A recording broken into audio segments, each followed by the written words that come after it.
Alright, YouTube.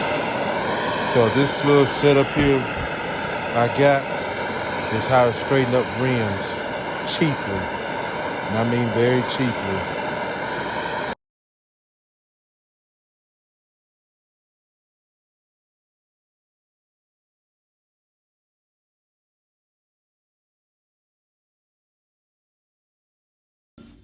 Gonna go ahead and start using the bottle jack now. Be very careful and have protective eyewear.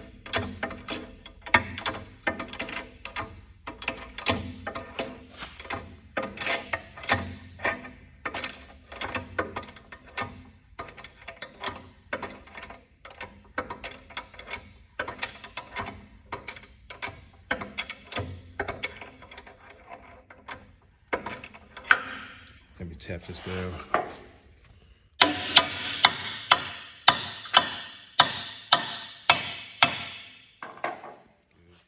Let's keep rolling.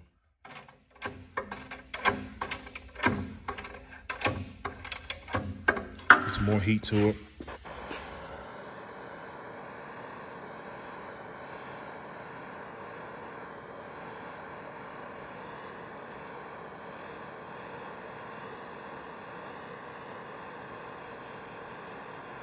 It really works better when you have two hands. But right now, I'm just recording.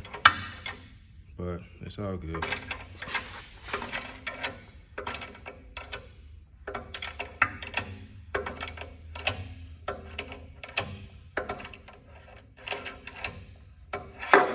All right.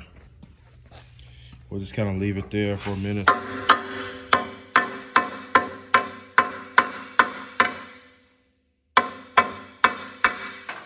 We'll go ahead and release the pressure now. Just leaving this in real time. So far, like it got it pretty decent. So far. So then let me lay out the equipment we got so far. Right now, it's starting to pick it up some. So I need to go ahead and focus on moving this on forwards and then moving this lip on back. But so far, so good. It's doing what I need to do. But for right now, let me just show you all the setup we got. So this is a axle out of a Suburban pickup. Then I got a rotor from another Suburban that's kind of serviced by plate. I'm sorry, y'all. Forgive me for that. That bolt right there is a nut that's up underneath that rotor there. That way it keeps this part sturdy, at least the axle part.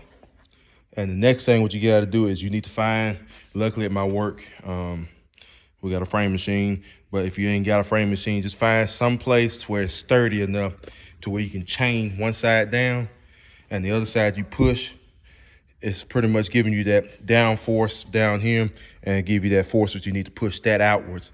Instead of pushing against the rim itself, trust me, that's how I learned that lesson the hard way. Get this right here where it pushes on that, where it's stiff. That right there keeps this side down, and that's gonna give you all your force you need right there. And really all the force you need to push it is, think about it, it's a 12-ton jack, little bottle jack you can get at Harbor Freight or just any other little parts store. All I did was just went into a little junk scrap pile and took a rim and cut it to shape, cut this little piece out. So that way it kind of helps form that shape a little bit as far as my pushing. This is just my little bottle jack thing there, hammer and a torch. And it really works well when you have both hands together. So that way you can keep constant heat on this right here while you still pushing that jack out or pushing this out here. And by the time you get done with it, you should have a pretty straight rim.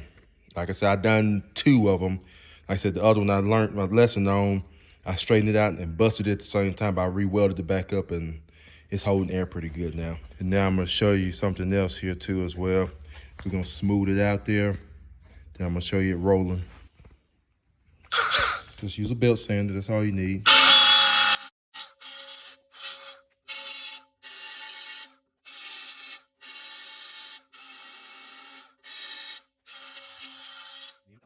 Blow and paint.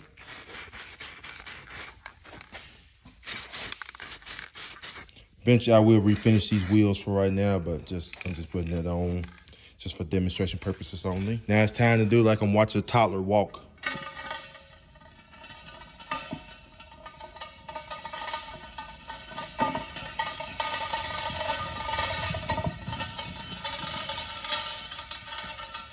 Oh yeah.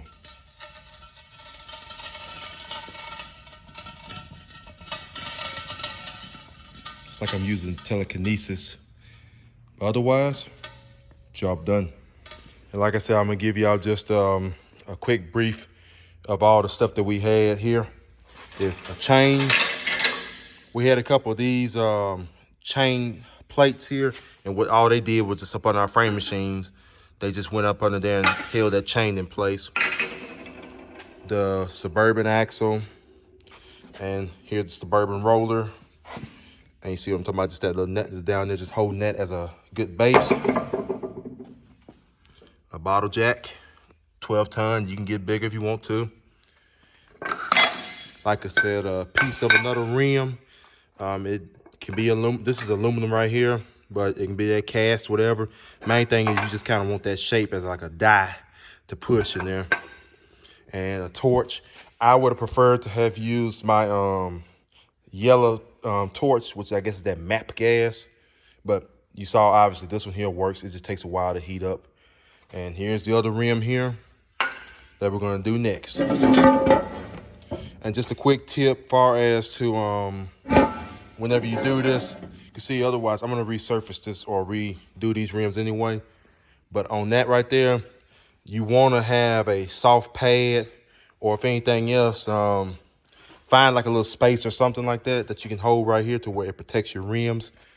Main thing is if you do this method here, just make sure you put some tiles or something around here, just some tiles to protect the facing of the rim, just some thick tiles just to keep it protected. But otherwise though, you see, job done. But like I said, I hope y'all liked the content there. This is just, again, a quick video. Until then, like, comment, subscribe. Please share the video. I really appreciate your support. And until then, stay busy and have fun. And get greasy.